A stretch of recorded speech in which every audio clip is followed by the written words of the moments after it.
एक समय था जब लोग इस एक्ट्रेस की तस्वीर को मंदिर में रखकर पूजा करते थे। महिलाएं उसकी आरती उतारती थी और दर्शक चप्पल उतारकर उसकी फिल्में देखा करते थे। लेकिन एक दिन ऐसा आया जब उसका चेहरा बिगड़ गया, और फिर जो हुआ वो किसी भी सितारे के साथ होने वाला सबसे भयानक सपना था। वो खुद को कमरे में कैद कर बैठी और जब दुनिया से गई तो मेकअप में अंतिम विदाई की गई। यह है उस एक्ट्रेस की सच्ची लेकिन बेहद दर्दनाक कहानी। 70 के दशक में अचानक से एक ऐसी एक्ट्रेस उभरी जिसे लोग देवी समझते थे। लोग उसके पैरों में गिर जाते थे और आशीर्वाद मांगते थे। यहां तक कि इस एक्ट्रेस की तस्वीरें घर घर में लगाकर पूजा की जाती थी। लेकिन जिस एक्ट्रेस को देवी मानकर पूजा जाता, वह खुद ही अपने आप से इतनी नफरत करने लगी कि घर से निकलना ही बंद कर दिया था।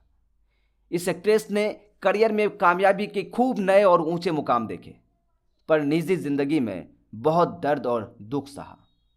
इस एक्ट्रेस का नाम है अनीता गुहा।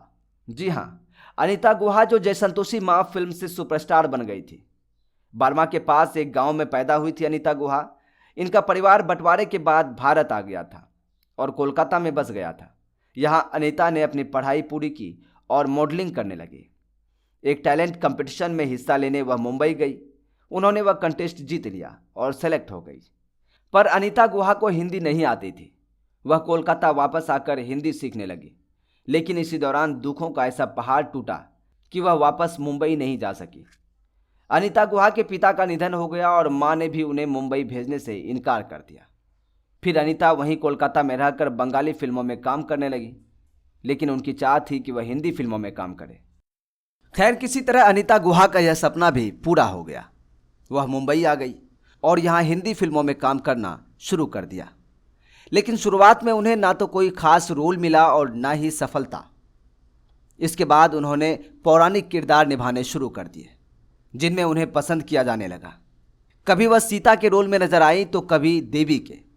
इस वजह से वह पौराणिक किरदारों में टाइपकास्ट हो गई। इसलिए जब साल 1975 में फिल्म जय संतोषी मां का ऑफर मिला तो उन्होंने रिजेक्ट कर दिया। वह पौराणिक किरदारों से तंग आ चुकी थी और इस इमेज से बाहर निकलना चाहती थी। लेकिन डायरेक्टर विजय शर्मा ने अनीता गुहा को मनाना नहीं छोड़ा और जब वह मान गई तभी दम लिया।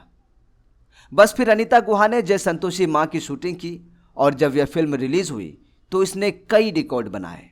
इसने अनीता गुहा को रातों रात स्टार बना दिया।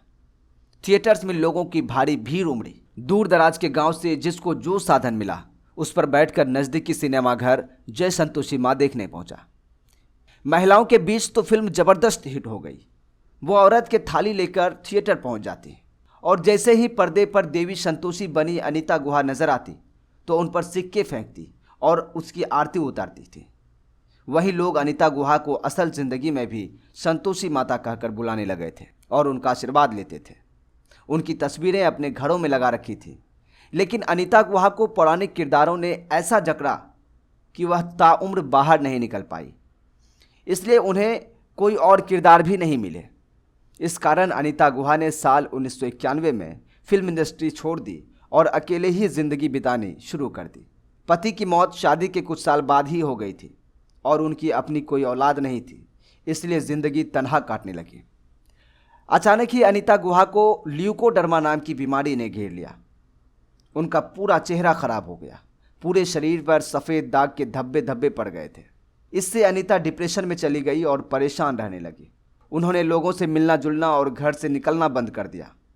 बताया जाता है कि अनीता ने घर वालों से कह दिया था कि जब उनका अंतिम संस्कार किया जाए तो उससे पहले उनका पूरा मेकअप किया जाए। 20 जून 2007 को अनीता गुहा का निधन हो गया। उन्हें कार्डियक अरेस्ट हुआ था। उनकी अंतिम इच्छा के मुताबिक ही अंतिम संस्कार मेकअप में किया गया।